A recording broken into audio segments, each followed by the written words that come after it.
नमस्कार भाई सभी को। कैसे हैं आप सब लोग? उम्मीद है कि सब एकदम बढ़िया होंगे। देखिए गाइज, एनटीपीसी सीबीटी 1 के पेपर सोल्व कर रहे हैं जो आपके 2025 जून में हुए थे। 47 शिफ्ट में हुए थे। 47 में से 34 शिफ्ट मैंने आपको करवा दी है। ठीक है। 35वीं शिफ्ट अभी अपन करेंगे। और देखिए, इन सब की जो पीडीएफ है वो आपको मेरे टेलीग्राम चैनल पे मिलेगी, तो आप टेलीग्राम चैनल को भी ज्वाइन कर लीजिए। वहां से आपको सारी पीडीएफ, जितने मेरे वीडियो जाते हैं सबकी पीडीएफ आपको टेलीग्राम चैनल पे मिल जाएगी। ठीक है भाई। और इन सब की प्लेलिस्ट मैंने बना दी है, जितने मैंने 30 जो 4 वीडियोज आपको वो करवा दी, शिफ्ट आपको करवा दी, उन सब की प्लेलिस्ट बनी हुई है। तो सारे वीडियोज आपको एक ही जगह मिल जाएंगे।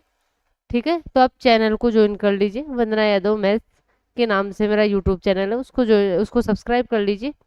वहां पे आपको जो प्रीवियस ईयर के जितने पेपर करवा रही हूँ सबकी प्लेलिस्ट बनी हुई है, तो आप वहां से इजीली आप किसी भी एग्जाम के प्रीवियस ईयर पेपर देख सकते हैं। ठीक है, स्टार्ट कर लेते हैं। देखिए क्लास को आज का, देखिए पहला क्वेश्चन अपना क्या है। एक त्रिभुज की भुजाएं 109, 171 और 100 है। 171 लंबाई, 171 सेंटीमीटर लंबाई वाली भुजा के समरूप इसकी ऊंचाई की लंबाई कितनी होगी? देखिए भाई, इंपॉर्टेंट क्वेश्चन है। ठीक है, बहुत ही इंपॉर्टेंट क्वेश्चन है, पता रखना आपको। देखो इस क्वेश्चन में, भाई इस क्वेश्चन में आप देखोगे 109, 100, 171 इसका कोई ना तो ट्रिपलेट होता है। ठीक है, आप इसको करोगे तो इसका ट्रिपलेट भी नहीं बनता, तो थोड़ा सा आपके लिए ये थोड़ा सा कैलकुलेटिव क्वेश्चन आपके रहेगा। देखिए भाई, आपको इसने पूछा क्या है ये देखो। पहले इसने बोला है एक भुजा आपकी 109 सेंटीमीटर है, एक भुजा आपकी 171 सेंटीमीटर है, और एक है आपकी कितनी 100 मीटर, 100 सेंटीमीटर है।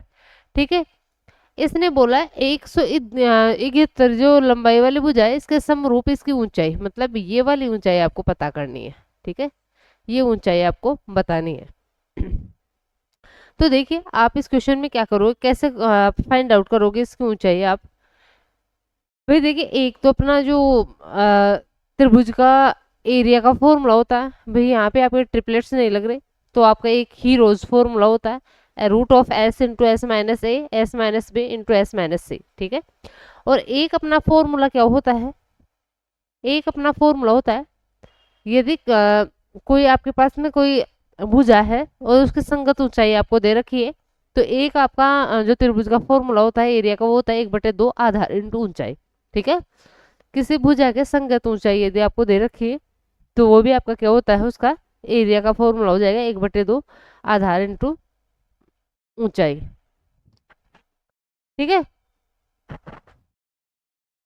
तो देखिए भाई अपन क्या करेंगे, दो त्रिभुज के एरिया का फॉर्मूला मैंने बताया, दोनों को क्या कर दो भाई, इसी त्रिभुज के में दोनों फॉर्मूला लगाएंगे तो इसका एरिया तो सेम ही रहेगा ना।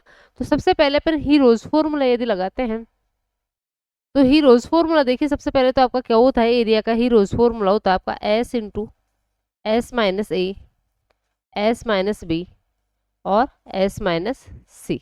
ठीक है, यहाँ पे एस जो होता है वो आपका अर्ध परिमाप होता है, मतलब इन सब को जोड़ के आपको 2 का भाग लगाना है।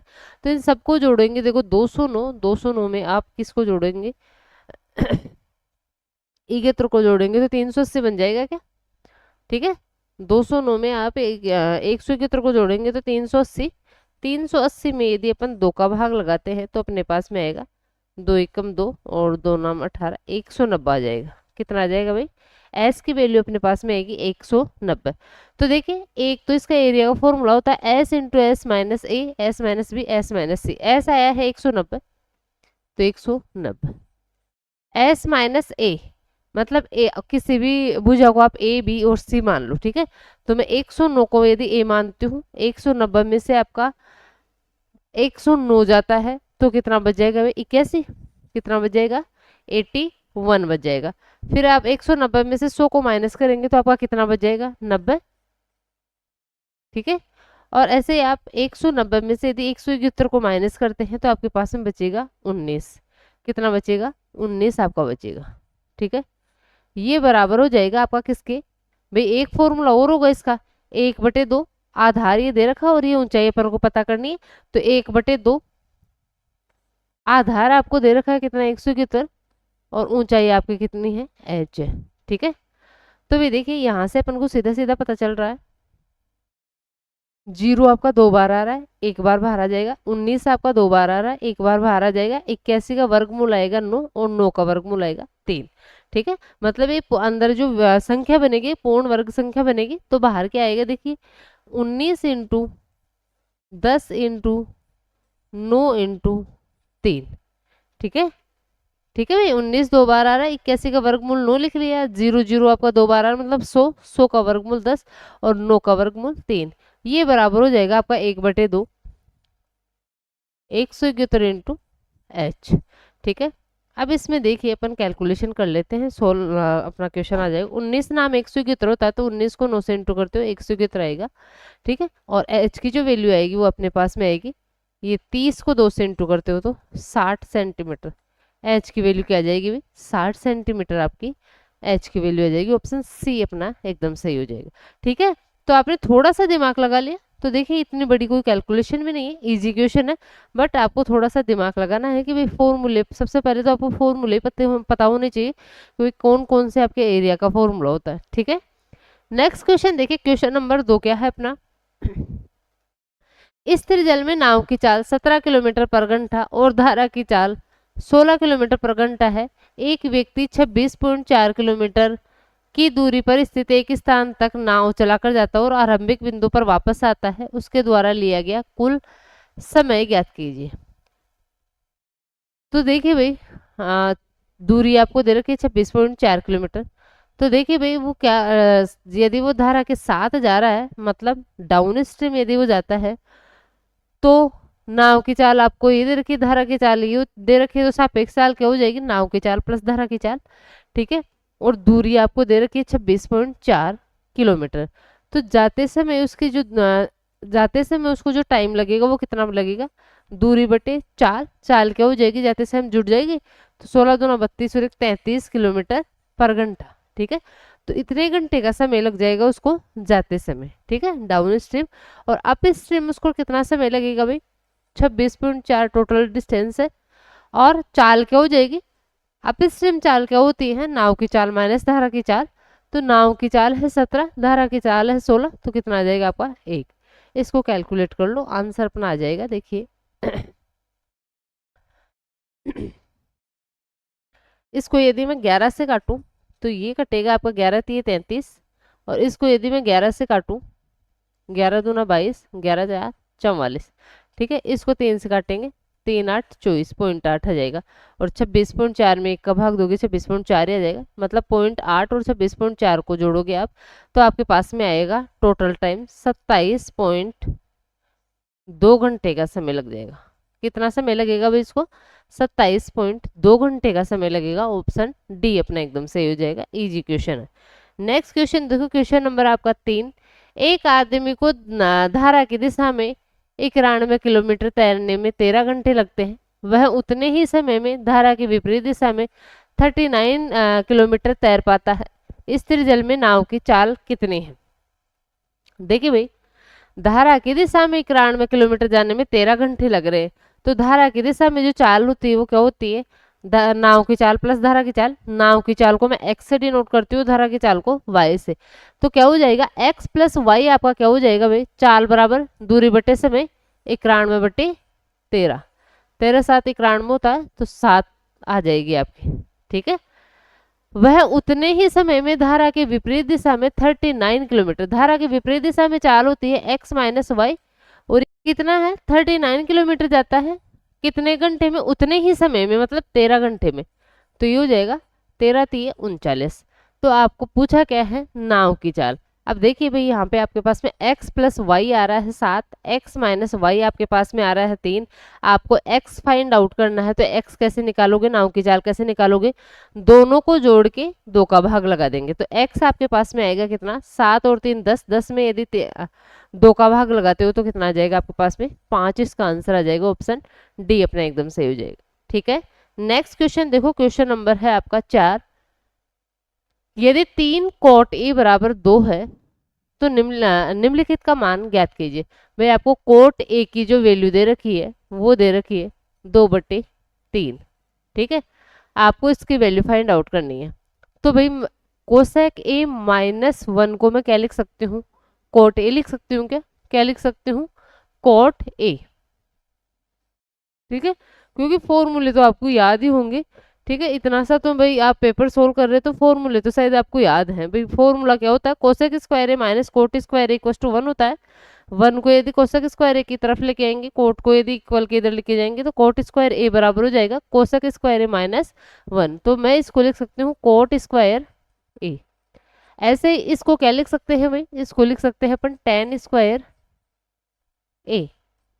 ठीक है, और अपन को पता है भाई कोट ए का जस्ट उल्टा क्या होता है, टेन ए।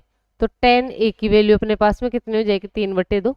ठीक है, कोट ए टेन ए की वैल्यू क्या हो जाएगी, 3/2। रख लो दोनों वैल्यूज, देखिए 3 इंटू कॉट स्क्वायर ए मतलब 4/9, और टेन स्क्वायर ए मतलब 9/4।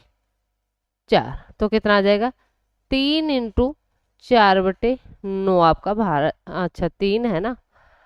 ठीक है, तो ये 3 तो रूट में ही रहेगा ना, रूट 3 इंटू 4/9 आ जाएगा। यदि अपन इसको काटते हैं तो देखिए भाई दे रखा है क्या फॉर्म, हाँ इसी फॉर्म में आपको आंसर दे रखा है। आपको दे रखा है 4√3/9 आंसर दे रखा है। कौन सा ऑप्शन आपका सही हो जाएगा, 4√3/9, ऑप्शन बी अपना एकदम सही हो जाएगा। ठीक है, नेक्स्ट क्वेश्चन देखो, क्वेश्चन नंबर है 5। निम्नलिखित आंकड़ों की माध्यिका क्या है। भाई माध्यिका क्या होती है, पहले तो देखो कि जो दिए गए आंकड़े हैं वो आपको विषम संख्या में दे रखे हैं या सम संख्या में दे रखे हैं। यदि विषम संख्या में दे रखे हैं तो बिल्कुल बीच में जो आपका संख्या है वो ही आपकी माध्यिका हो जाएगी। यदि सम संख्या दे रखी है तो उसका क्या हो जाएगा, बीच वाली दो संख्याओं को जोड़ के उसमें 2 का भाग लगा दो। ठीक है, तो पहले गिन लेते हैं कितनी संख्याएं हैं, 1 2 3 4 5 6 7 8 9 10 11 संख्याएं हैं। 11 संख्याएं हैं, 11 मतलब एक विषम नंबर है 11। इसका मतलब बिल्कुल बीच में कौन सा हो जाएगा, छठे नंबर की संख्या। तो देखिए छठे नंबर की संख्या आपकी कौन सी आएगी, और बढ़ते हुए क्रम में लिखना है। तो सबसे पहले सबसे छोटी संख्या आपको, 15 से छोटी कोई नहीं है, तो सबसे छोटी आ जाएगी 15। उसके बाद में देखिए भाई 15 के बाद में आपको क्या दे रखा है, 25। 15 के बाद में 25 है। ठीक है, 15 के बाद में आ गया आपका 25, और 25 के बाद में आपका आ रहा है 33। 33 के बाद में 34 भी है, 35 नहीं है 36। अब देखो भाई यहाँ पे ध्यान देना, 36 आपका 2 बार दे रखा है, तो 2 बार दे रखा है तो 2 बार लिखो इसको। ठीक है, 36 2 बार दे रखा है, 2 बार लिखो। छठे नंबर की संख्या चाहिए अपन को, 3 और 3 6, आगे छठे नंबर की संख्या कितनी आई है, 36, और ये आपकी माध्यिका हो जाएगी। ठीक है भाई, आगे वाली संख्या से तो अपन को मतलब नहीं है, आगे भी बढ़ते हुए क्रम में भाई और संख्या है आपके पास में 5 बची है आगे भी, लेकिन उनसे कोई मतलब नहीं है, उनको लिखने से अपन को छठे नंबर की संख्या चाहिए, और छठे नंबर की संख्या मिल गई तो ऑप्शन बी अपना एकदम सही हो जाएगा, 36 इसका आंसर आ जाएगा। ठीक है, नेक्स्ट क्वेश्चन देखो, क्वेश्चन नंबर है 6। 40 और जेड का तृतीयानुपाती 10 है, तो जेड का धनात्मक मान ज्ञात कीजिए। भाई देखिए तृतीयानुपाती जो होता है ना, वो होता है आपका सी, क्या होता है, b² a। तो आप क्या करो, जो संख्या दे रखी है उनको पहली वाली को a मान लो, दूसरी को b मान लो, और तृतीय अनुपाती मतलब c की वैल्यू आपको दे रखी है। ठीक है, तो इसमें रखेंगे c बराबर मतलब 10 बराबर b² मतलब z का स्क्वायर बटे में a कितना दे रखा आपको, 40 दे रखा, तो ये 40। तो z² आपका हो जाएगा किसके बराबर, 400 के बराबर, और z आपका हो जाएगा किसके, 400 का किसका स्क्वायर है, 20 का, तो 400 का वर्गमूल हो जाएगा आपका 20। तो z आपके पास में आ जाएगा 20, ऑप्शन बी अपना एकदम सही हो जाएगा, बिल्कुल इजी क्वेश्चन है।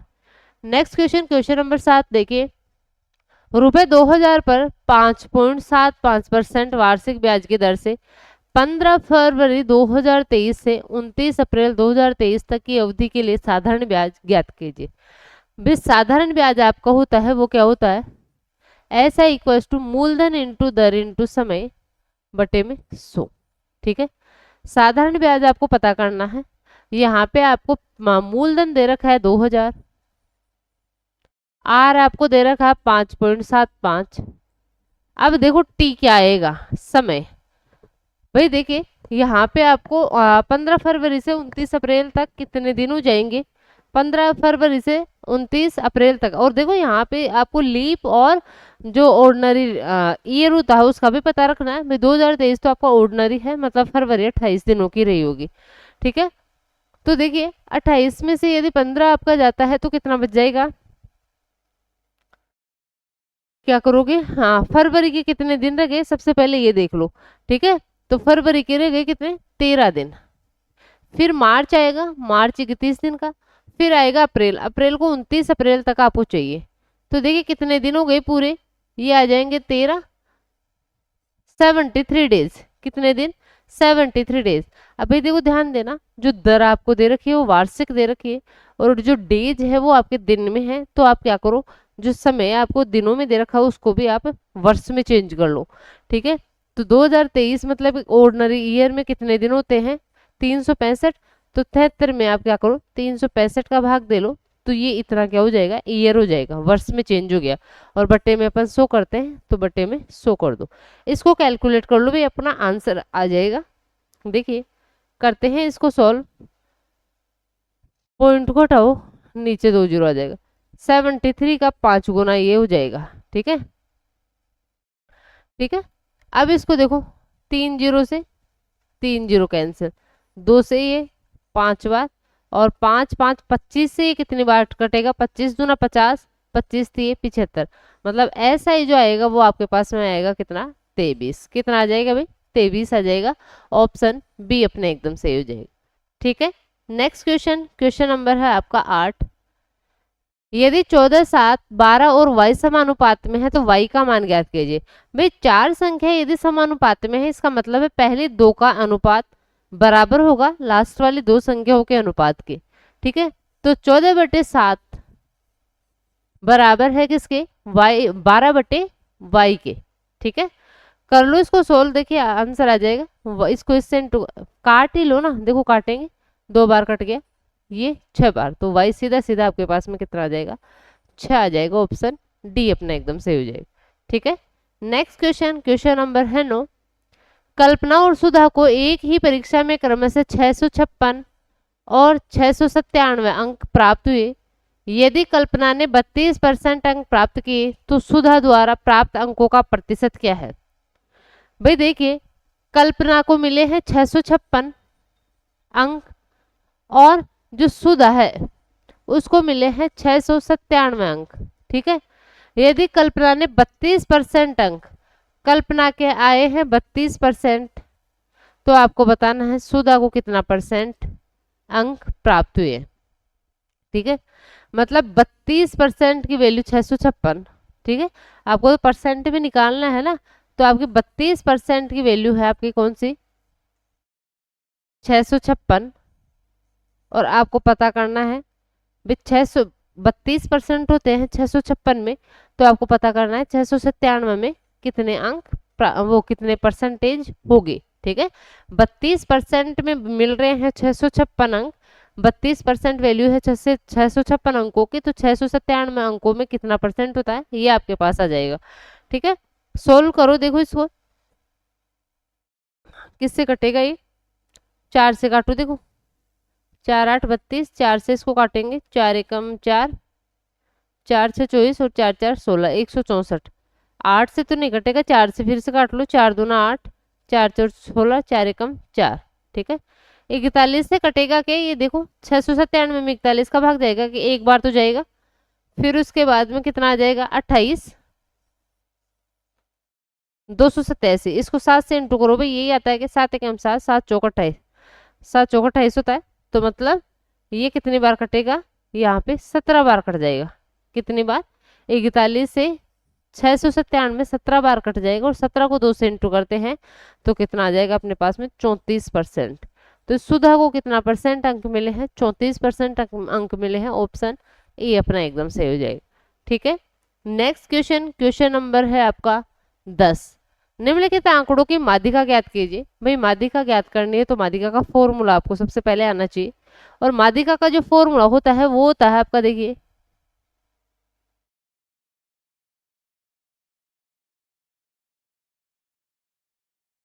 माध्यिका बराबर होती है आपकी lower limit plus n/2 minus CF बटे में F इंटू H के। ठीक है, अब ये होते क्या है, वो भी अपन समझेंगे। सबसे पहले अपन संचयी बारंबारता CF निकालते हैं। और CF कैसे पता करते हैं? देखिए यहाँ पे जो आपकी क्या है, ये बारंबारता है, ये F है, फ्रिक्वेंसी है, ठीक है।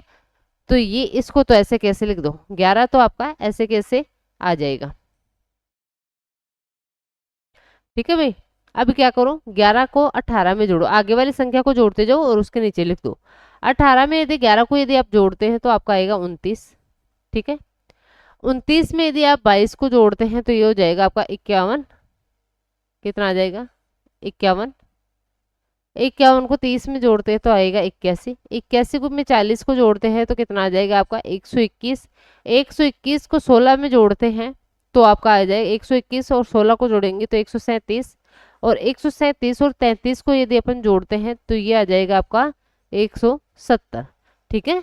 ये आ जाएगा आपका 170। ये क्या है? ये है अपने संचयी बारंबारता ये। और जो लास्ट वाली संख्या है उसको ही अपन n बोलते हैं। क्या बोलते हैं? इसको ही n बोलते हैं। तो अपन को चाहिए n/2। n/2 कितना हो जाएगा? देखो 170 में 2 का भाग देंगे, 2 8 16 और 2 5 10, 85 है। कितना है? 85 है।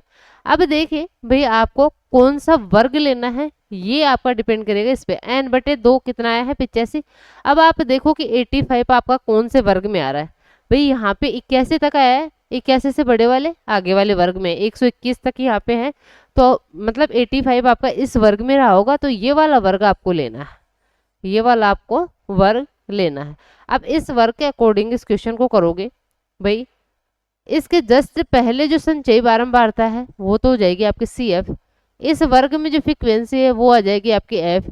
इस वर्ग में जो लोअर लिमिट है मतलब जो लोअर लिमिट है वो L हो जाएगा। और इन दोनों का डिफरेंस है वो क्या हो जाएगा? H हो जाएगा, ठीक है। सारी वैल्यूज मिल गई, इस फॉर्मूले में रख लो, आंसर आ जाएगा। देखिए भाई L अपने पास में आया है कितना? 55 प्लस n/2 कितना है? n/2 85 माइनस CF कितना है? CF है आपका 81 बटे में F है आपका 40 और इंटू H कितना है? 65 में से 55 जाएगा तो 10। सोल्व कर लो, देखो इसको सोल्व करेंगे भाई, 0 से 0 यहाँ पे 4 बचेगा तो 4 से 4 कैंसिल हो जाएगा, मतलब यहाँ पे 1 बच रहा। तो यदि आप 55 में किसको जोड़ोगे? 1 को जोड़ोगे तो कितना आ जाएगा आपका? 56 आएगा। तो क्या आएगी आपकी माध्यिका? आएगी वो 56 आ जाएगी। कितनी आ जाएगी भाई? 56 आ जाएगी माध्यिका। ऑप्शन C अपना एकदम सही हो जाएगा, ठीक है। नेक्स्ट क्वेश्चन, क्वेश्चन नंबर 11 देखिए। एक वर्त में 2 जीवाएं AB और CD जिनकी माप क्रमशः 14 सेंटीमीटर और 6 सेंटीमीटर है, जो केंद्र के एक ही तरफ है तथा एक दूसरे के समांतर है, यदि उनके बीच की दूरी 4 सेंटीमीटर है तो वर्त की के व्यास की लंबाई ज्ञात कीजिए। देखिए भाई कैसे करेंगे इस क्वेश्चन को। आपको दे रखा है एक वर्त, तो सबसे पहले एक वर्त लेते हैं,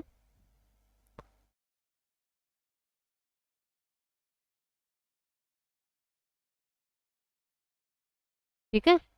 ये आपका एक वर्त है, इसमें आपको दे रखा है AB और CD जीवाएं हैं जिनकी माप 14 सेंटीमीटर और 6 सेंटीमीटर है, जो केंद्र के एक ही तरफ है, ठीक है। ये दोनों जीवाएं केंद्र के एक ही तरफ है, ये केंद्र है। तो देखिए AB है 14 सेंटीमीटर, तो जितनी बड़ी भुजा होती है वो जितनी बड़ी जीवा होती है वो केंद्र के उतना ही पास में होती है। तो AB आपका बनेगा केंद्र के पास में और CD आपका थोड़ा इससे दूर बनेगा। तो और दोनों समांतर है तो दोनों को समांतर बना लिया, ठीक है। आपको बोला है इसने इन दोनों के बीच की दूरी, अच्छा जीवाओं के बीच की दूरी आपको दे रखी है, इन दोनों को आप ऐसे मिला दो, ठीक है। आपको दे क्या रखा है? ये वाली डिस्टेंस आपको दे रखी है कितनी? 4 सेंटीमीटर। देखिए भाई आप किसी वर्त के केंद्र को उसकी जीवा से मिलाते हैं या जीवा पे सीधी रेखा खींचते हैं या ये एक लंब है, तो वो क्या होता है? ये लंब है तो क्या होता है? ये जीवा को 2 बराबर भागों में डिवाइड कर देता है। तो ये पूरी यदि 14 सेंटीमीटर है तो ये हो जाएगी आपकी 7 सेंटीमीटर। ये नीचे वाला यदि पूरा आपका कितना सेंटीमीटर है? 6 सेंटीमीटर है, तो ये हो जाएगी आपकी 3 सेंटीमीटर, ठीक है। अब इसको सोल्व करेंगे। देखिए R की वैल्यू अपन को फाइंड आउट करनी है, कैसे करेंगे भाई? मैं इसको मिला देती हूँ, और मैं इसको इसके केंद्र से मिला देती हूँ। तो देखिए ये भी आपकी आर है, वर्त के केंद्र से आपकी परिधि पर परिधि तक ये आपकी जीवा हो जाएगी। तो ये आर है और ये भी क्या हो जाएगी, आपकी आर हो जाएगी। ठीक है, अब देखिए अपने पास में दो त्रिभुज आ गए। ठीक है, अपने पास में दो त्रिभुज आ गए। अब इन दोनों से अपन को क्या करना है, इन दोनों से अपन को फाइंड आउट करना है वर्त का व्यास, मतलब आर की वैल्यू फाइंड आउट करनी है। सबसे पहले भाई मैं इस वाली लाइन जो डिस्टेंस है उसको मान लेती हूँ क्या, एक्स। क्या मान लेती हूँ, एक्स मान लेती हूँ। भाई आपका कोई ट्रिपलेट देख रही हूँ कि ट्रिपलेट 7 से चालू होने वाला कोई ट्रिपलेट होता है क्या आपका? 7, 24 और 25 होता है ना, 7, 24 और 25। देखिए एक बार मैं लगा के देखती हूँ। अच्छा ट्रिपलेट नहीं लगेगा भाई, देखो यहाँ पे आपका क्या आ रहा है, रूट में आ रहा है, इसका मतलब आपको सोल्व करना पड़ेगा। तो सबसे पहले मैं देखो यहाँ पे क्या कर सकती हूँ, ये वाला त्रिभुज लेती हूँ, ये वाला। ठीक है, इसमें ये वाली भुजा आपको दे रखी है 7, ये आपके पास में आ गई एक्स हुई, ये आपके पास में आ गई कितनी, आर। ठीक है, तो मैं इसको लिख सकती हूँ एक्स स्क्वायर प्लस 7 का स्क्वायर कितना 49 बराबर हो जाएगा आपका आर के स्क्वायर के। ठीक है, आधार का स्क्वायर इंटू लंब का स्क्वायर बराबर कर्ण का स्क्वायर। ठीक है, पाइथागोरस प्रमेय लगाइए।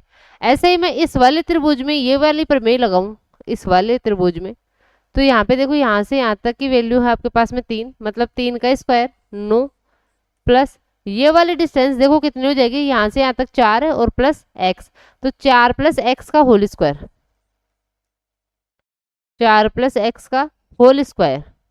ठीक है, और बराबर हो जाएगा आर स्क्वायर, बराबर हो जाएगा आर स्क्वायर। अब देखो आप क्या करो, आर स्क्वायर की वैल्यू यहाँ पे पुट कर दो और फिर यहाँ से पहले x की वैल्यू फाइंड आउट कर लो। ठीक है, और x की वैल्यू फाइंड आउट करने के बाद में अपन क्या कर सकते हैं, इसमें x की वैल्यू फाइंड आउट करने के बाद में अपन इसमें r की वैल्यू फाइंड आउट करेंगे। ठीक है, तो सबसे पहले मैं इस आर स्क्वायर की वैल्यू क्या रख सकती हूँ यहाँ पे, एक्स स्क्वायर प्लस 49। ठीक है, सोल्व करो भाई, देखो इसको 9 plus 16 plus x square plus 8x, ठीक है, बराबर हो जाएगा एक्स स्क्वायर प्लस 49। देखिए भाई एक्स स्क्वायर से एक्स स्क्वायर कैंसिल हो जाएगा और आपके पास में 8x की जो वैल्यू आएगी वो कितनी आ जाएगी, 8x की वैल्यू आ जाएगी। देखिए 49 में से आपका 25 जाएगा, 49 16 और 9 25, और इसमें से यदि 25 जाता है तो 24 आ जाएगा, कितना आ जाएगा 24। तो इसको काटोगे 8 3 24 आ जाएगा, कितना आ जाएगा 3 8 3 24। एक्स की जो वैल्यू आई है अपने पास में वो आ गई कितनी 3, एक्स की वैल्यू कितनी आ गई 3 आ गई। एक्स की वैल्यू यहाँ पे पुट कर दो और आर की वैल्यू फाइंड आउट कर लो। ठीक है, तो इसमें क्या कर दूं मैं, एक्स की वैल्यू रख दूं यहाँ पे, देखिए एक्स को 3 रखो तो 9, मतलब आर स्क्वायर आपको हो जाएगा 9 प्लस 49, और 9 प्लस 49 आपका होता है कितना 58।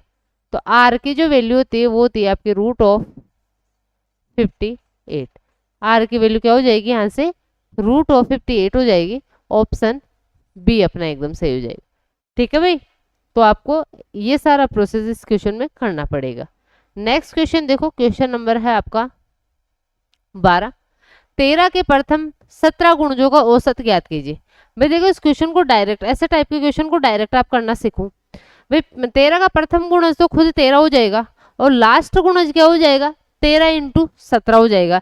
तो देखिए डिफरेंस 17 जो गुणज हो गए उनमें सब में डिफरेंस तो 13 13 का रहेगा, और जब भी अंतर आपका सेम रहता है तो अपन औसत का एक फॉर्मूला यूज करते हैं, कौन सा, प्रथम पद प्लस अंतिम पद बटे 2।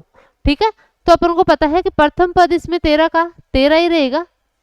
ठीक है, और अंतिम पद कौन सा हो जाएगा 13 इंटू 17, तो प्रथम पद प्लस अंतिम पद बटे में 2।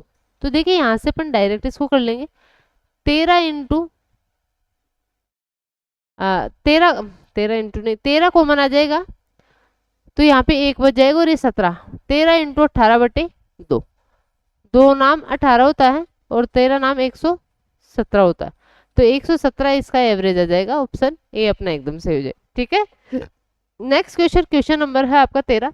एक आयताकार मैदान की लंबाई 2a प्लस 2 रूट 5 बटे 4 मीटर और चौड़ाई a माइनस रूट 5 बटे 2 मीटर है। मैदान का क्षेत्रफल ज्ञात कीजिए।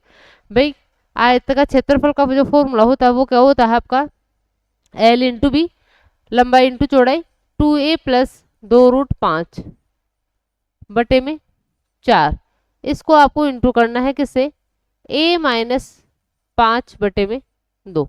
भाई देखिए यहाँ पे 2 कॉमन आ रहा है तो 4 से काट दो नीचे, ठीक है। ये 2 कॉमन आ रहा है, नीचे आ जाएगा 2। आपका क्या बच गया, a प्लस रूट 5 बटे 2, a माइनस रूट 5, ये रूट 5 है, रूट 5 बटे 2, मतलब a plus B into A minus B क्या होता है, a square minus B square. तो आप क्या कर लो, इन दोनों को क्या कर लो भाई, ऊपर ए, ये ऐसे ही तो है ना भाई, आप कंफ्यूज मत हो ना, नीचे 2 है, ठीक है। और इधर क्या है, a माइनस रूट 5 बटे 2। इन दोनों को यदि आप इंटू करते हैं तो क्या हो जाएगा, ए स्क्वायर माइनस बी स्क्वायर, मतलब ए का स्क्वायर इन ए का स्क्वायर ए स्क्वायर हो जाएगा, और रूट 5 का स्क्वायर 5 हो जाएगा, बटे में इन दोनों को भी इंटू करोगे तो 4।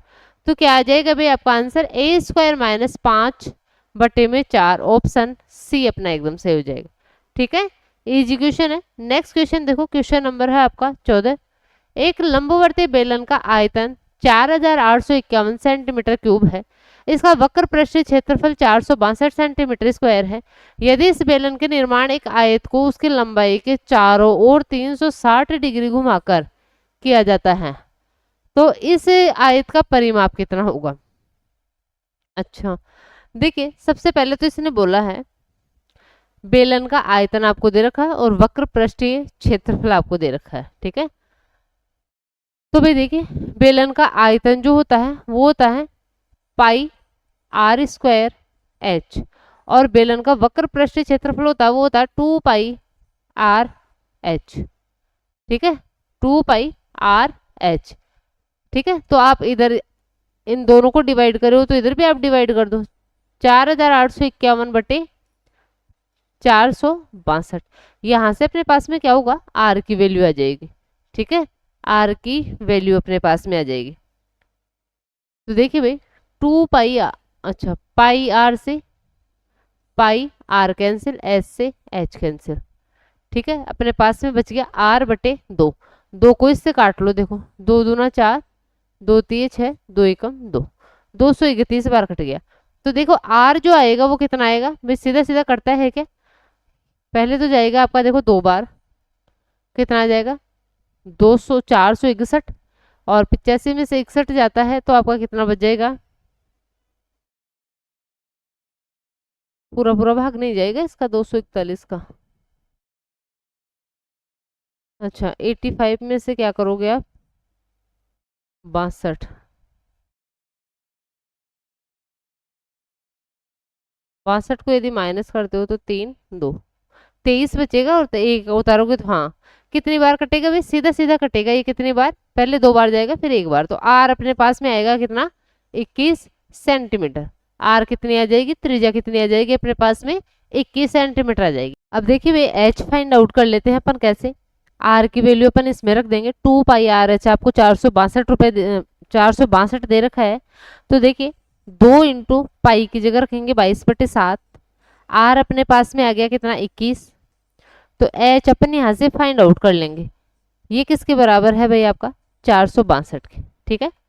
सोल्व करेंगे इसको, 7 21, ठीक है, 11 से काट लो, 11 दूना 22, और 11 से 11 4 44, 11 दूना 22, ठीक है, 3 दूना 6 से 6 7 42।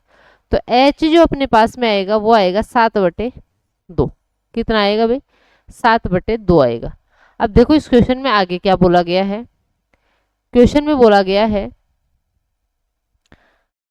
यदि इस बेलन का निर्माण एक आयत को उसकी लंबाई के चारों ओर घुमाकर किया जाता है तो इस आयत का परिमाप कितना होगा।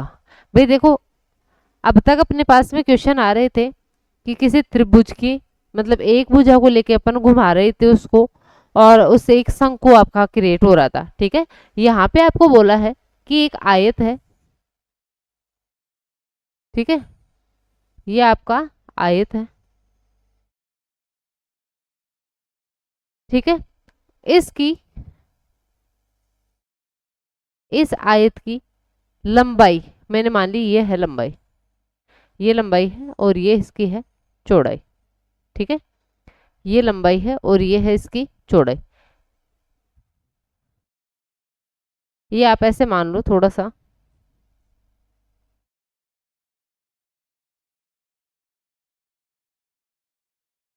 एक बार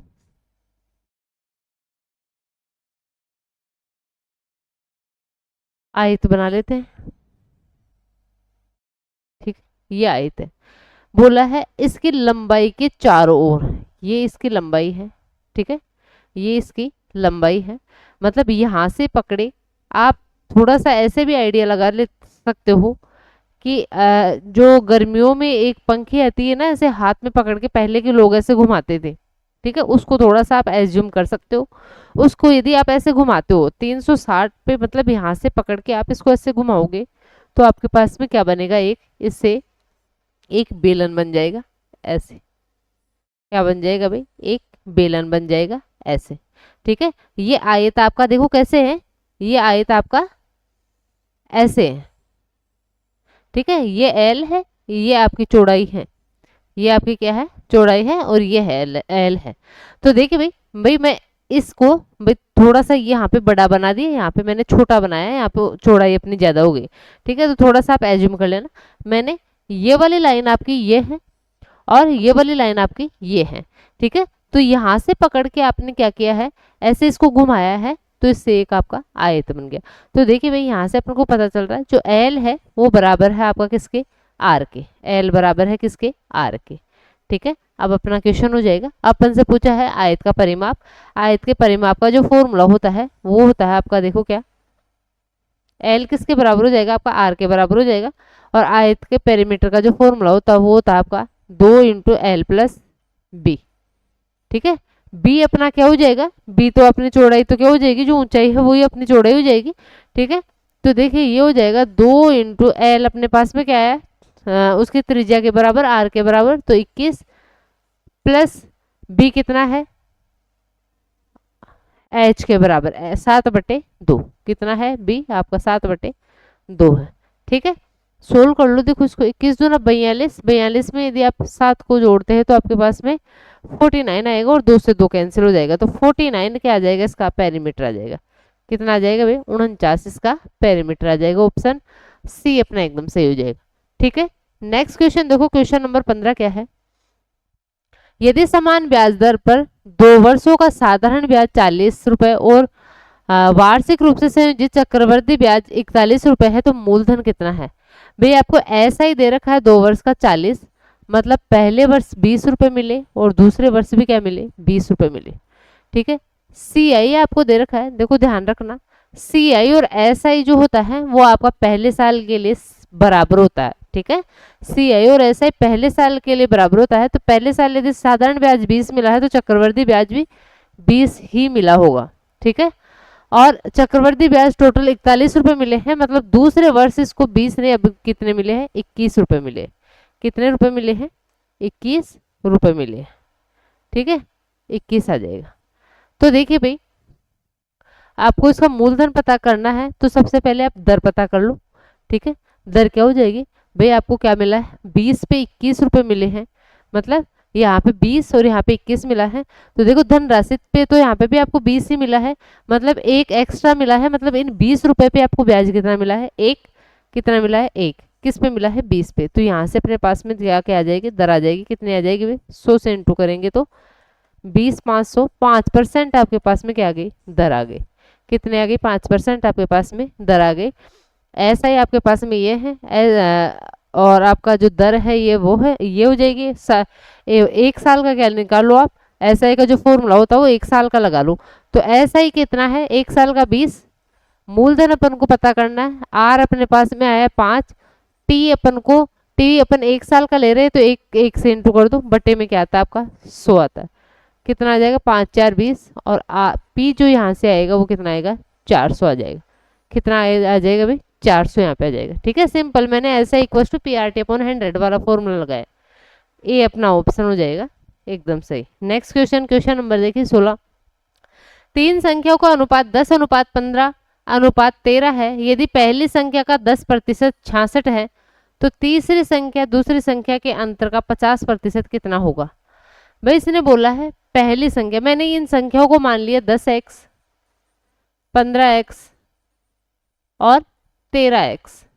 इसने बोला है पहली संख्या का 10% क्या है, 66 है। मतलब 10x का 10%, प्रतिशत को हटाएंगे नीचे 100 आ जाएगा, ये बराबर है किसके, 66 के। ठीक है, तो 100 से 100 कैंसिल, तो पहली संख्या है वो पहली संख्या नहीं, x आपका आ गया कितना, 66। ठीक है, कितना आ गया, 66 आ गया। आपको बताना है तीसरी और दूसरी संख्या के अंतर का 50%। दूसरी और तीसरी संख्या का अंतर कितना है भाई, 2x।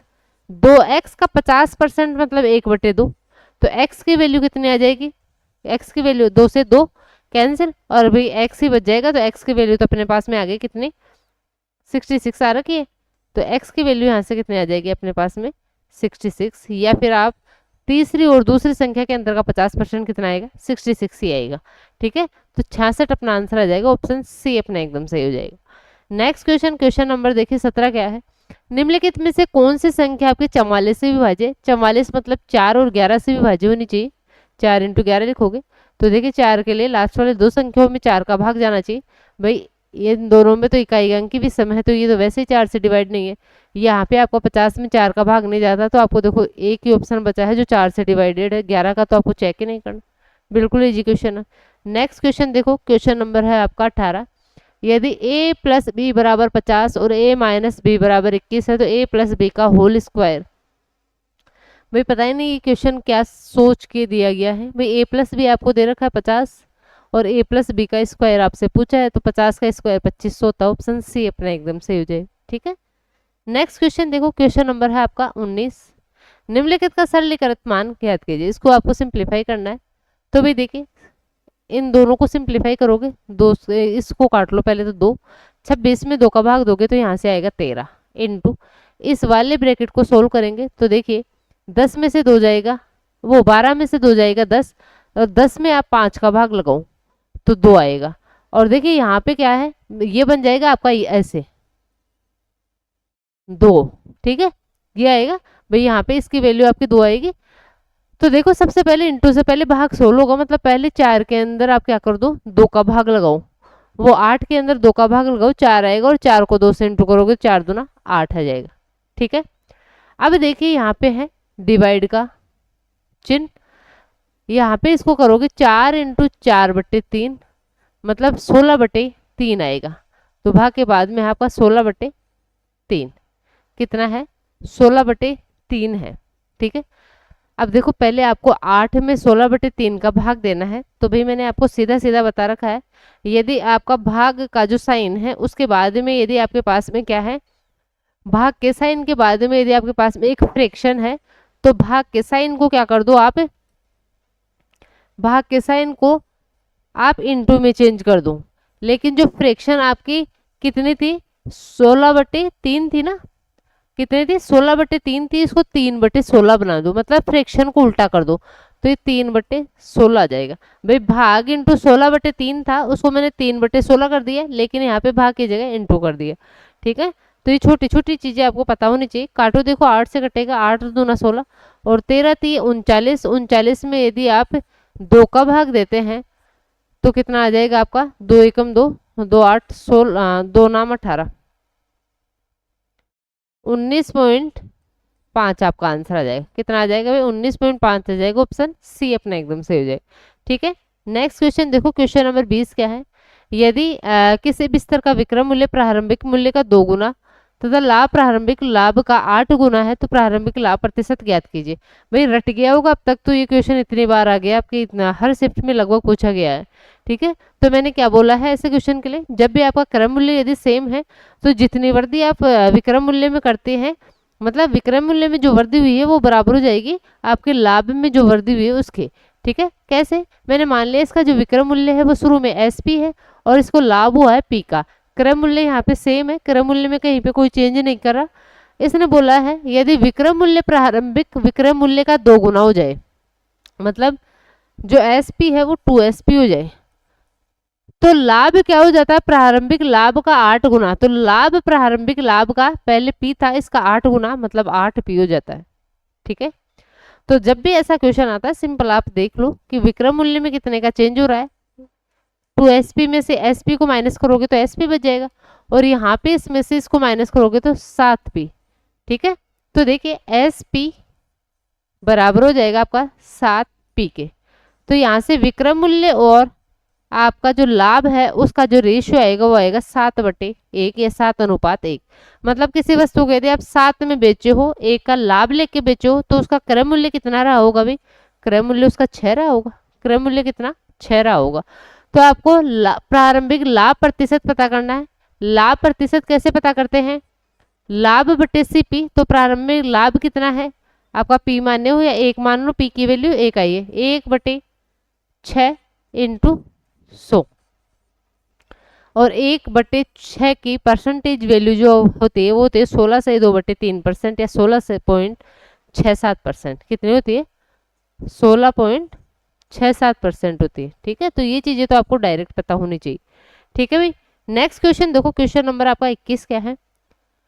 एक वस्तु का क्रय मूल्य ₹300 है और इसका अंकित मूल्य 1032 है। यदि विक्रेता इसे अंकित मूल्य पर 50% की छूट देकर बेचता है तो इसका लाभ प्रतिशत ज्ञात कीजिए।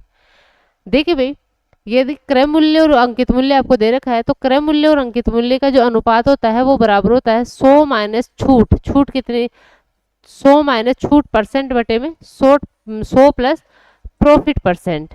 ठीक है, क्रय मूल्य आपको दिया है 300, अंकित मूल्य आपको दिया है 1032, छूट आपको दे रखी है 50%। तो 100 में से 50 को माइनस करोगे 50 बच जाएगा, और प्रॉफिट मतलब पी की वैल्यू आप फाइंड आउट कर लोगे। ठीक है, तो बहुत ही इंपॉर्टेंट है, आपको पता होना चाहिए डायरेक्टली।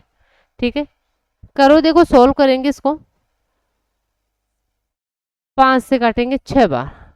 अब देखो 6 से ये कटेगा क्या, 6 एकम 6 काटते हैं एक बार, कहाँ कटेगा, 6 से ही है ना, 6 एकम 6, 4 बच गया, 6 7 42 और 6 दूना 12। ठीक है, 172 आएगा। तो भाई आप 100 क्या आ जाएगा आपका, ये आ जाएगा 100 प्लस पी आपका किसके बराबर हो जाएगा, 172 के बराबर हो जाएगा। तो पी जो आएगा वो आपका आएगा 72। कितना आ जाएगा भाई, 72 आ जाएगा। ठीक है, 72% आपका प्रॉफिट आ जाएगा। ऑप्शन डी अपना एकदम सही हो जाएगा। ठीक है, नेक्स्ट क्वेश्चन, क्वेश्चन नंबर 22 देखो। ए और बी मिलकर किसी काम को 18 दिन में पूरा करते हैं। यदि ए अकेले उस काम को 24 दिन में पूरा कर सकता है तो बी अकेले उस काम का 1/4 भाग कर सकता है, कितने दिन में पूरा कर सकता है, ये आपसे पूछा है। तो देखिए ए और बी है, ये मिलकर काम को कर रहे हैं 18 दिन में। ए अकेला उस काम को कर रहा है कितने में, 24 दिन में। क्या करेंगे, टोटल वर्क पता करेंगे, दोनों का एलसीएम लेके। क्या आएगा भाई, 72 आ जाएगा। 72 क्या आ जाएगा, इनका एलसीएम आ जाएगा। ठीक है, 72 एलसीएम आ रहा है। तो देखिए ए और बी की एफिशिएंसी आ जाएगी 18 4 72 और 24 3 72, ए की एफिशिएंसी आ जाएगी 3। ए और बी दोनों की एफिशिएंसी है 4, मतलब ए और बी दोनों मिलके एक दिन में कर रहे हैं 4 काम, जबकि ए अकेला एक दिन में 3 काम कर सकता है। तो भाई बी अकेला एक दिन में कितना काम कर सकता है, 1 काम। बी अकेला एक दिन में कितना काम कर सकता है, 1 काम। तो इसने बोला है बी अकेले उसी काम का 1/4, 72 का 1/4 कितना हो जाएगा भाई, 4 से काटोगे 18। तो 18 काम को जो बी है वो कितने दिन में करेगा, बी एक दिन में कर रहा है 1 काम, तो 18 काम को करने में 18 दिन लेगा। तो क्या आ जाएगा इसका आंसर, 18 आ जाएगा। ऑप्शन बी अपना एकदम सही हो जाएगा। ठीक है भाई, नेक्स्ट क्वेश्चन देखो, क्वेश्चन नंबर है आपका 23। निम्नलिखित में से वह सबसे बड़ी संख्या कौन सी है जो 137 और 198 को विभाजित करने पर क्रमशः 7 और 3 शेषफल बचाती है। भाई यहाँ पे सबसे बड़ी संख्या आपको पता होनी चाहिए, जिसका यदि आप 137 में भाग देते हैं तो आपके पास में शेषफल 7 आएगा, और 198 में भाग देते हैं तो आपके पास में शेषफल 3 आएगा। तो देखिए मैं इसको बाई ऑप्शन करती हूँ, और कैसे करती हूँ भाई, यदि 137 में से मैं 7 को माइनस कर दूं, जो रिमाइंडर है उसको ही माइनस कर दूं, तो जो संख्या आएगी उसमें तो इस संख्या का पूरा पूरा भाग जाना चाहिए। ठीक है, उस संख्या का पूरा पूरी रिमाइंडर आपका नहीं बचाना मेरे को, ठीक है। जो रिमाइंडर बच रहा है 7 उस संख्या में से माइनस कर दो तो वो संख्या ऐसी होगी जो दी गई संख्या से आपकी विभाज्य होगी। तो देखिए 137 में से यदि मैं 7 को माइनस करती हूँ तो 130, और 198 को मैं 3 से माइनस करती हूँ तो मेरा आएगा 198 में 3 जाएगा तो 195। मतलब जो संख्या आएगी उसका 130 में भी भाग जाएगा और 195 में भी भाग जाएगा, दोनों में 5 आ रहा है। मतलब जो HCF आपका आएगा उसमें भी 500 आएगा। और 5 में यदि इन चारों ऑप्शन में देख रही हूँ तो एक ही ऑप्शन में, ऑप्शन ए में 65, ठीक है। तो 65 क्या हो जाएगी, इन दोनों का HCF हो जाएगा। वही 65 का 2 गुना 130 और 3 गुना 195, तो सबसे बड़ी वो संख्या कौन सी हो जाएगी, बड़ी से बड़ी 95 हो जाएगी, ठीक है। नेक्स्ट क्वेश्चन, क्वेश्चन नंबर है आपका 24। यदि त्रिभुज ABC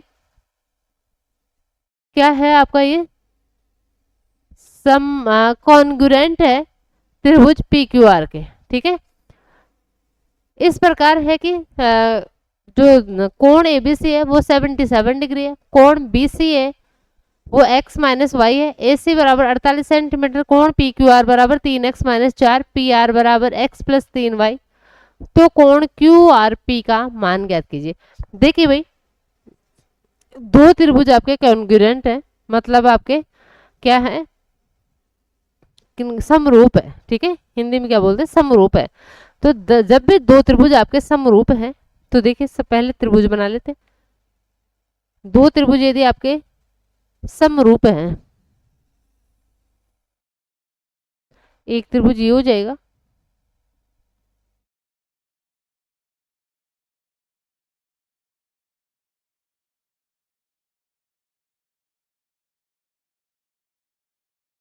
एक त्रिभुज आपका ये हो जाएगा। ये दोनों त्रिभुज क्या है भाई, समरूप है। समरूपता का नियम आपको आता होगा। देखिए समरूप है, ये है आपका ABC और ये है आपका PQR, ठीक है। अब आपको दिया है कोण ABC जो भी दिया है उनको लिख लो, 77 डिग्री। BCA ये आपको दे रखा है कितना, x माइनस वाई। AC आपको दे रखा है AC, ये आपको दे रखा है 48 सेंटीमीटर। कितना दे रखा है भाई, 48 सेंटीमीटर। PQR बराबर PQR ये बराबर हो जाएगा आपका 3x माइनस 4, और PR बराबर क्या हो जाएगा, PR ये बराबर हो जाएगा x प्लस 3y। तो कोण QRP आपसे पूछा क्या है इसने, ये देखो कोण आपसे पूछा है कौन सा, ठीक है, QRP।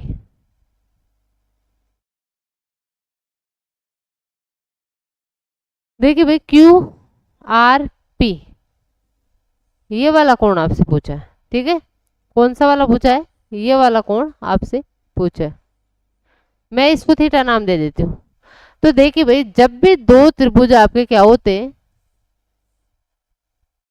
क्या होते हैं भाई, कॉन्ग्रुएंट होते हैं, तो उस केस में आपका क्या होते हैं, उस केस में क्या होता है, इस त्रिभुज की भुजाएं इस त्रिभुज की भुजाओं के बराबर होगी, और इस त्रिभुज के जो कोण है वो इस त्रिभुज के कोण के बराबर होगा। मतलब कोण A बराबर होगा कोण P के, कोण B बराबर होगा कोण R के, और कोण C बराबर होगा कोण B बराबर होगा कोण Q के, और कोण C बराबर होगा कोण R के, ठीक है। ऐसे ही भुजा AB बराबर होगी PQ के, भुजा BC बराबर होगी भुजा QR के, और भुजा AC बराबर होगी भुजा PR, ठीक है। जब भी दो त्रिभुज आपके क्या होते हैं, कॉन्ग्रुएंट होते हैं, तो जो भुजाएं होती है वो भी बराबर होते हैं और कोण होते हैं वो भी बराबर होते हैं, ठीक है। तो आपको कुछ ही नहीं करना। देखिए x प्लस 3y आपको दे रखा है कितना, 48, ठीक है भाई। ये वाली भुजा और ये वाली भुजा बराबर हो जाएगी, ये वाला जो कोण है वो इसके बराबर हो जाएगा। मतलब 3x माइनस 4 आपको दे रखा है कितना, 3x माइनस 4 आपको दे रखा है 77, ठीक है। और आप x माइनस वाई है वो आपका थीटा के बराबर है। तो देखिए यहाँ से अपन x और y की वैल्यू फाइंड आउट कर लेते हैं और उसके बाद में यहाँ पे अपन पुट कर देंगे। तो देखिए x तो आएगा आपका कितना, यदि 77 में से आपका 4 जाता है, देखिए 3x किसके बराबर हो जाएगा, 63 के, 73 क्या आएगा भाई, ठीक है 77 नहीं है ना ये, 3x माइनस 4, अच्छा प्लस होगा ना भाई, ये इधर क्या है माइनस का है, इधर जाके क्या हो जाएगा आपका प्लस का हो जाएगा। 77 में आप 4 को जोड़ेंगे 81 आपका आएगा, ठीक है 3 से काटो 27 बार कटेगा। तो जो आपका x आएगा वो तो कितना आ गया भाई, 27 आ गया। x कितना आ गया, 27 आ गया, ठीक है x आपका 27 है, 27 यहाँ पे रख दो।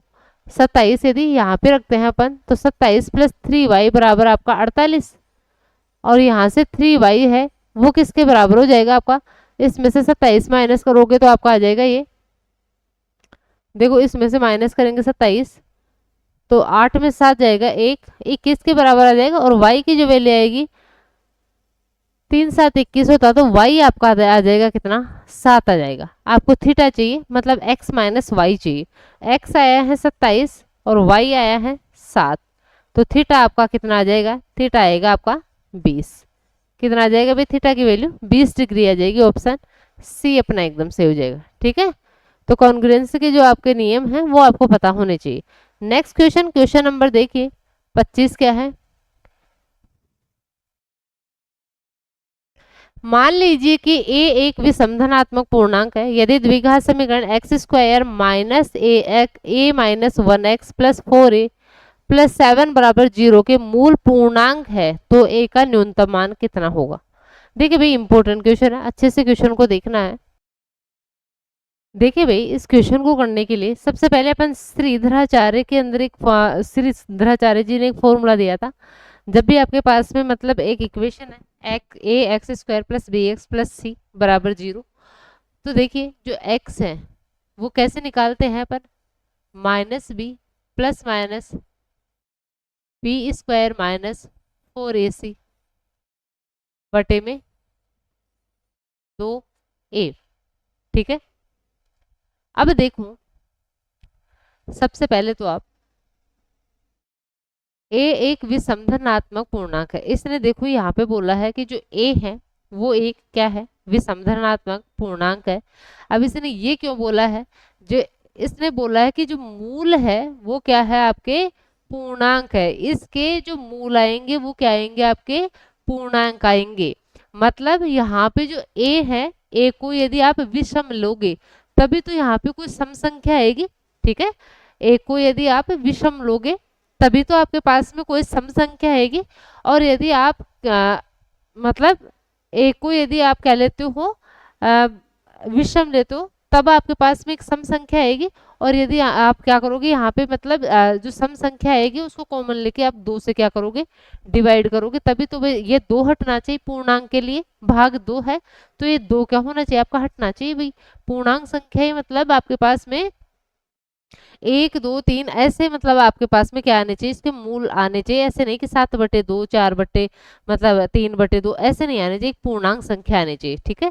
तो इसलिए इसने क्या दिया है कि a एक क्या है विषम पूर्णांक धनात्मक एक विषम धनात्मक पूर्णांक संख्या है। अब देखो भाई आपको ध्यान क्या देना है यहाँ पे, ये बी स्क्वायर माइनस 4ac, यहाँ पे आपका जो बी स्क्वायर माइनस 4ac है वो या तो आपका 0 होना चाहिए, वो क्या होना चाहिए, या तो आपका 0 होना चाहिए या आपका ग्रेटर देन 0 होना चाहिए।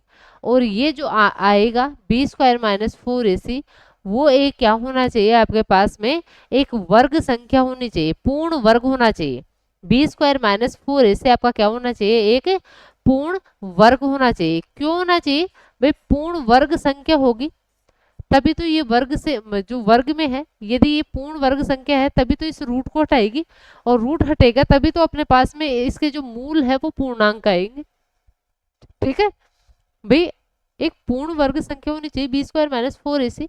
भाई यहाँ पे यदि आपके पास में एक पूर्ण वर्ग संख्या आई नहीं, मान लिया कि रूट में आपका आ गया जैसे 24 आ गया, रूट में 24 आ गया, ठीक है। तो आपका तो रूट में संख्या रह जाएगी, रूट में संख्या है इसका मतलब वो तो ये क्या है, पूर्णांक नहीं है, आपके पास पूर्णांक आना चाहिए।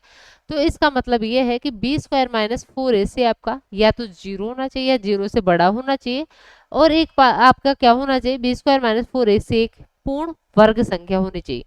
ठीक है भाई, तो अपन क्या करते हैं यहाँ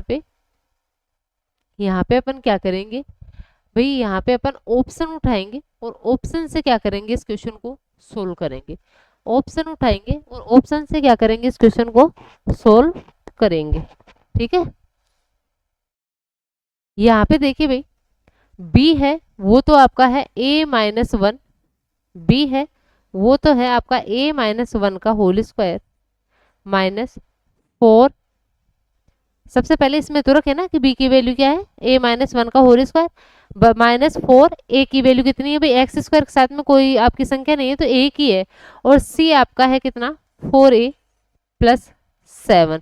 ये आपका जीरो होना चाहिए या जीरो से बड़ा होना चाहिए और एक पूर्ण वर्ग संख्या होनी चाहिए। ठीक है, या तो आपका ग्रेटर देन होना चाहिए जीरो से या जीरो के इक्वल। ठीक है, तो देखिए भाई सबसे पहले इसको अपन इसको सोल्व करते हैं, तो अपने पास में जो इक्वेशन आएगी वो क्या आएगी, ए स्क्वायर प्लस 1 माइनस 2a। इसको सोल्व करेंगे, माइनस का 4a नहीं माइनस का 16a, माइनस का 16a माइनस का 28, ये होना चाहिए ग्रेटर देन इक्वल टू 0।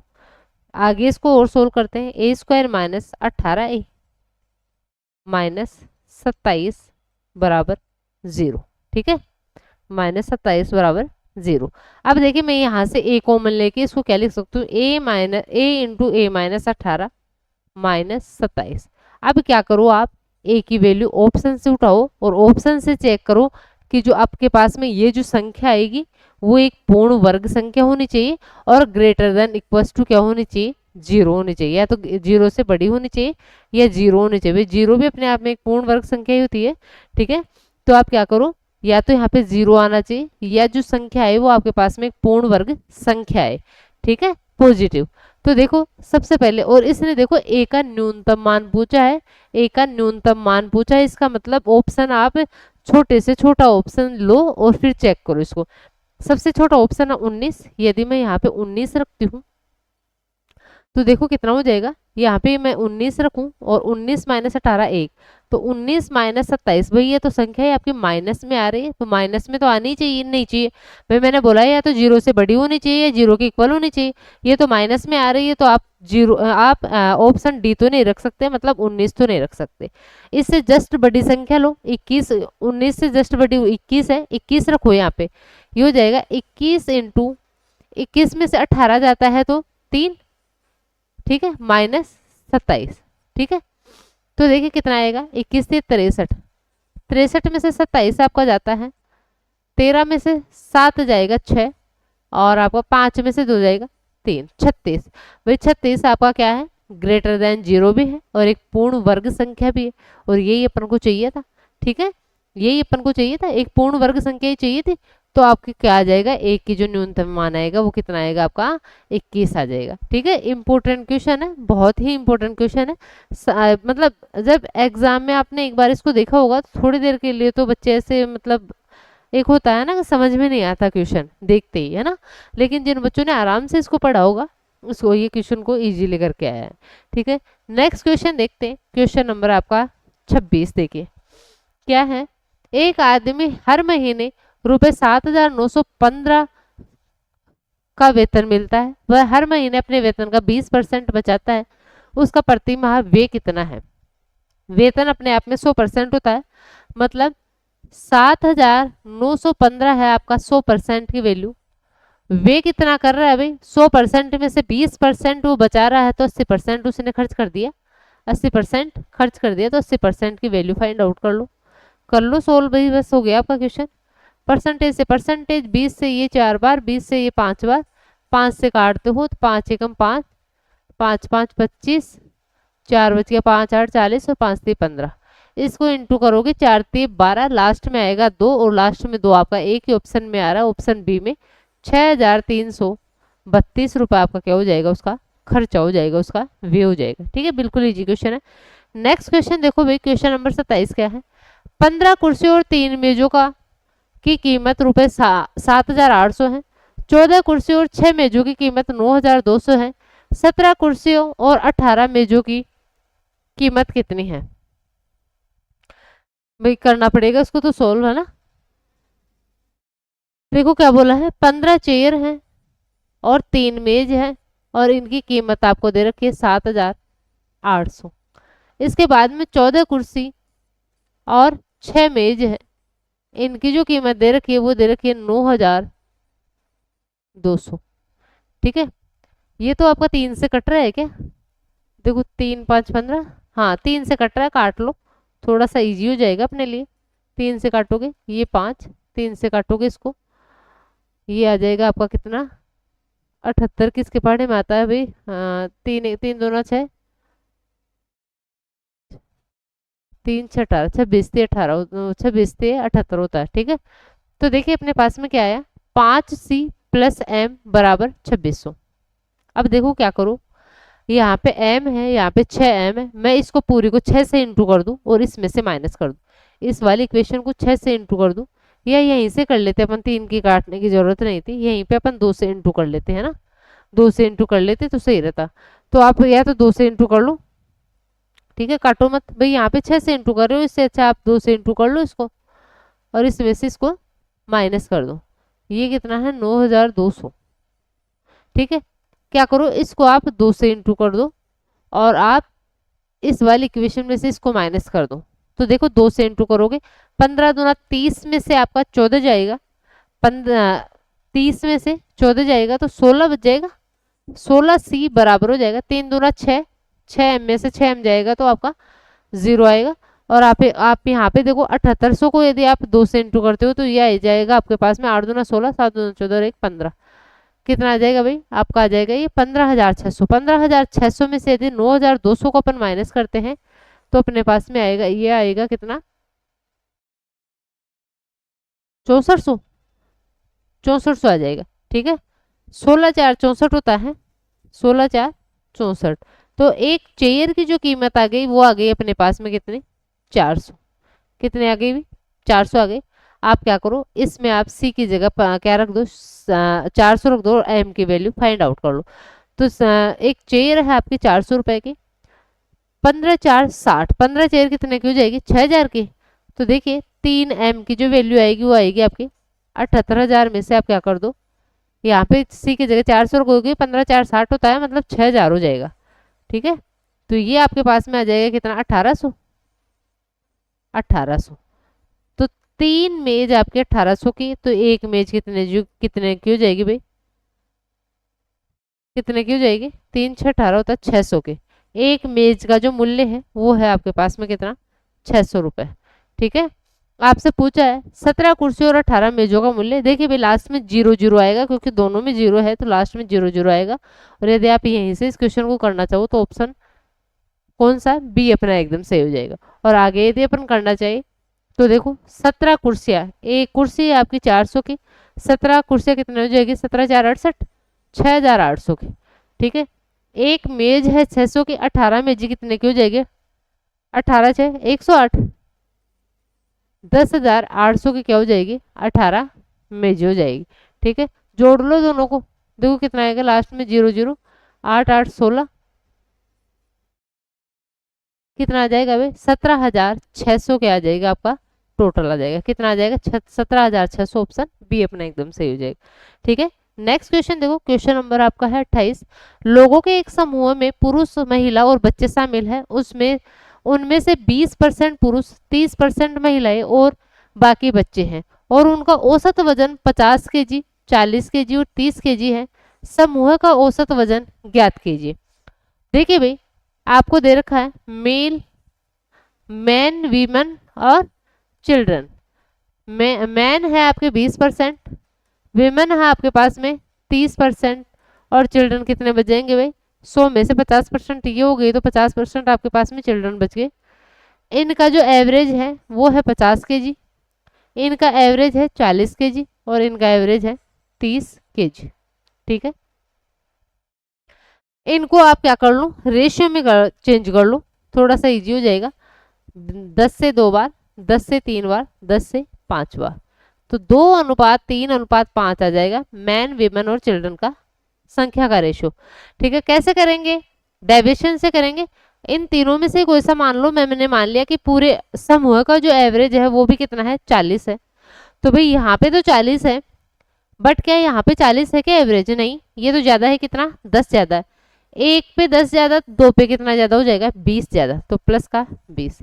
यहाँ पे 40 है तो कोई चेंज नहीं, यहाँ पे 30 है लेकिन अपन ने तो 40 माना है भाई, कम है, कितना कम है, 10 कम है। 1 पे 10 कम, 5 पे कितना कम, 50 कम, तो ये आ जाएगा माइनस का 50। बटे में आपका आएगा, यहाँ पे प्लस है, बटे में आप के कटेगा, सब में बटेगा, तो सबको जोड़ लो। 5 3 8 और 2 10 में ये बट जाएगा।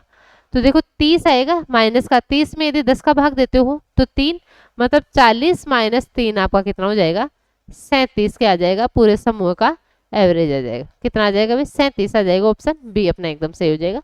तो डेविएशन से ऐसे क्वेश्चन को क्या करो, बिल्कुल इजीली सोल्व हो जाएंगे। क्वेश्चन नंबर 29 देखिए, एक पानी की टंकी को समान क्षमता के 39 पाइपों का उपयोग करके 19 मिनट में भरा जा सकता है। यदि उपरोक्त के समान क्षमता के 23 पाइपों का उपयोग करते हैं तो पानी की टंकी कितने मिनट में भर जाएगी? 10 के 2 स्थानों तक आपको बताना है भाई। 39 पाइपों को लग रहा है कितने मिनट का, 19 मिनट का समय। तो 39 पाइप 19 मिनट में इतना पानी भर देंगे। इतना ही पानी भरने के लिए यदि अपन 23 पाइप लगा दे तो वो कितनी देर में भरेंगे? मैंने मान लिया टी टाइम में भरेंगे। ठीक है, मैंने मान लिया टी टाइम में भरेंगे। ठीक है, तो आप क्या करो भाई, टी की वैल्यू फाइंड आउट कर लो आप। हाँ, 39 को यदि 19 से इंटू करते हैं तो देखिए कितना हो जाएगा, 19 नाम 100 के उत्तर 17, और 19 3 57, और 17 कितना हो जाएगा आपका 74, कितना हो जाएगा 74 हो जाएगा, मतलब 741। और इसमें किसका भाग दोगे, 23 का भाग दोगे। ठीक है, ये क्या आ जाएगी आपके टी की वैल्यू आ जाएगी 23 थी 69। ठीक है, 5 आ जाएगा, 23 दूना 46, 32 पॉइंट कुछ आएगा, और 32.22 आपका आ रहा है ऑप्शन सी में। तो 32.22 मिनट का समय उसको लग जाएगा। ठीक है, नेक्स्ट क्वेश्चन, क्वेश्चन नंबर देखिए 30 क्या है। 8%, 17%, 17% के 3 क्रमिक छूटों के बाद अंकित मूल्य का प्रभावी मूल्य प्रतिशत ज्ञात कीजिए। सीधा सीधा फॉर्मूला लगा दो। देखो भाई, ऐसी जब भी ऐसी परसेंटेज आती है सीधा फॉर्मूले से आप क्या करो। फॉर्मूला मैंने क्या लिखवा रखा है, 3 छूट दे रखी और एकल छूट जब भी आपसे निकलवाए तो ये फॉर्मूला आप पता कर लो। मतलब 1-2 बार इससे क्वेश्चन कर लिए ना तो ये अपने आप आपको रट जाएगा। ठीक है, बटे में आपका आएगा 100, प्लस में आपका आ जाएगा XYZ बटे में 10,000। ठीक है, तो बिल्कुल इजी फॉर्मूला है। 1-2 बार आपने इससे क्वेश्चन को सोल्व कर लिया आपने इससे, तो आपका सोल्व हो जाएगा। ठीक है, याद हो जाएगा ये फॉर्मूला। तो X, Y और Z आपको दे रखा है ये। ठीक है, तीनों को जोड़ लो, यहीं से करेंगे अपन, है ना, यहाँ पे रखेंगे नहीं।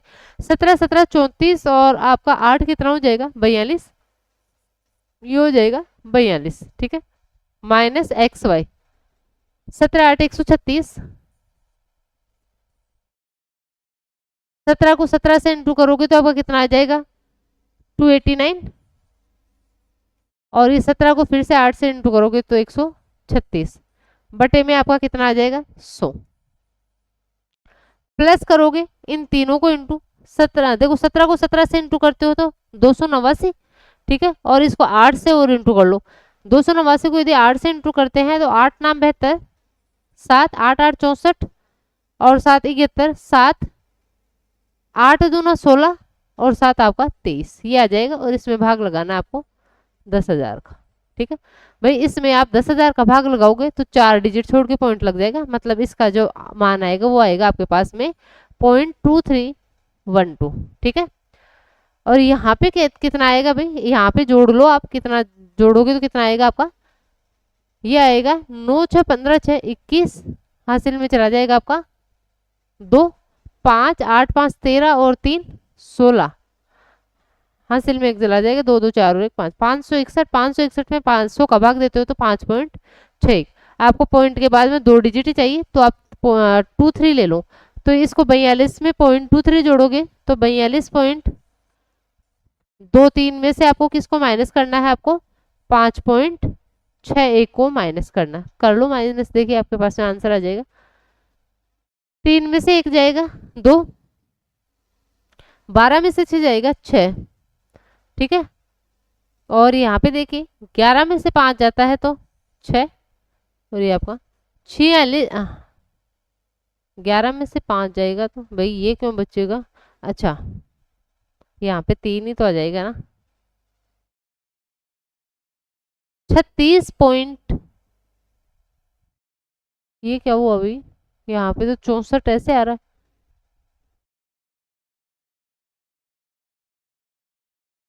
अच्छा, इसने बोला है, इसने एकल छूट नहीं पूछी, देखो यहाँ पे थोड़ा सा आपको ध्यान देना है, ये तो आ गई एकल छूट, मतलब आप मानो कि 100% आपका अंकित मूल्य है, उस पे इतने की आप छूट दी हो, आपको बोला है छूटों के बाद अंकित मूल्य का प्रभावी मूल्य प्रतिशत ज्ञात कीजिए। भाई अंकित मूल्य आप इतनी छूट दे देते हो तो उसके बाद में आपका क्या रह जाएगा उसका मूल्य, तो आप इसको क्या करो 100 में से आपको माइनस करना पड़ेगा भाई, इसको 100% में से 36.62 को यदि आप माइनस करते हो तो आपका लास्ट में आएगा 38, ठीक है, लास्ट में आएगा आपका 38, यहाँ पे आपका रह गया कितना, यहाँ पे आपका 9, 9 में से 6 जाएगा तो 3, और यहाँ पे आपका रह गया कितना 9, 9 में से 3 जाएगा तो 6, 63.38% आपका क्या आ जाएगा, इसका प्रभावी मूल्य आ जाएगा, ऑप्शन डी। तो थोड़ा सा ध्यान देना कि आपको एकल छूट पूछी है या फिर इसका पूछ रहा है कि इतनी छूट देने के बाद में इसका प्रभावी मूल्य क्या रह जाएगा, ठीक है। और इसके साथ में देखिए मैंने आपको जो 19 जून को आपका एग्जाम हुआ था 3rd शिफ्ट में, उसका सॉल्यूशन करवा दिया, 35 शिफ्ट मैंने आपको करवा दी है, 12 शिफ्ट आपकी और बची है। तो देखिए या तो मैं अभी करवाती हूँ आपको लगातार, लेकिन मैं करवा दूंगी इतना, या फिर मैं सोच रही हूँ कि अंडर ग्रेजुएट का आपका पेपर होगा बहुत जल्द, तो मैं उसके पेपर पहले आपका स्टार्ट करवा देती हूँ, ठीक है। इनको भी कभी कभी बीच में जब भी टाइम मिला तो ये 12 जो आपकी शिफ्ट बची है इनको मैं करवा दूंगी। तो देखिए एक बार कमेंट बॉक्स में ज़रूर बताना कि अंडर ग्रेजुएट लेवल के जो पेपर हैं वो मैं स्टार्ट कर दूँ, ठीक है। और वीडियो कैसा लगा कमेंट बॉक्स में ज़रूर बताना, वीडियो अच्छा लगा हो तो वीडियो को लाइक करें, चैनल को सब्सक्राइब करें और ज़्यादा से ज़्यादा शेयर करें, ठीक है भाई, थैंक यू।